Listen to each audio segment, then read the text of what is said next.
bürcü oxumaqla Allah tərk edə bilər? Yəni Bəli, elə və belə sən, baxmağa. əlbəttə ki, sən qəlbini Allahdan başqasına bağlıysan və nəyə bağlıysan? Bürcə.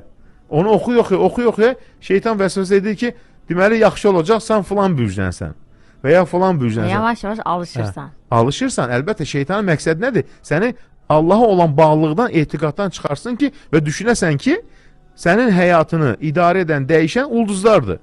Yəni, sənin həyatına təsir göstərir, xeyrə, şərə ulduzlardır. Axı, ulduz Allahın yaratdığıdır və Allahda dünya səmasını bəzədim. Demir ki, ondan sizin həyatınız dəyişir. Bir nə deyir ki, axı, bürüc, Quran-Kərimdə bürüc surəsi var. Var, bürüc ulduz deməkdir. Altı bu ulduzları yarattım deyir. Demədir ki, ulduzlar sizin həyatınızı dəyişir və ya sənin həyatına təsir göstərir. Bu, şeytanın aldatmasıdır.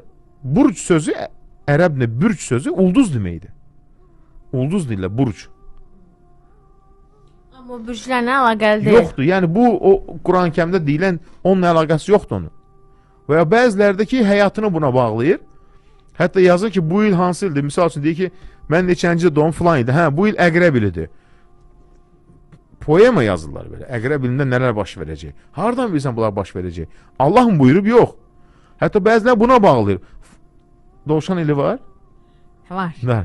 Filan ildən buna bağlayır. Hamısı nədir? Xurafat və bütpərəstlikdən gəlmə biridir. Bu olub, Məkkə dövründə müşriklərdə olub, Məkkə müşriklərində olub və onlarda da bu tarixi gedəndə bütpərəstliyə gedib çıxır və ya qədim Çin fəlsəfəsi də onlara gedib çıxır. Yəni, İslam dinindən əlaqəsi yoxdur. Hocam, məsəl üçün oxuyursan, deyir ki, məsəl üçün də filan bürcdür, məsələn, indi mən deyim, qız bürcü, özümü oxuyuram, deyir ki, mart ayında sən sürprizlər falan götür. Hardan bilir o? Uca qəlbi nəyə bağladı? Ora bağladım. Daşa bağladın da, o daş sənə xeyir gətirəcək, martda o şey olacaq. Martda onun hadisənin dəyişməsinə nə əlaqəsi var ulduzun?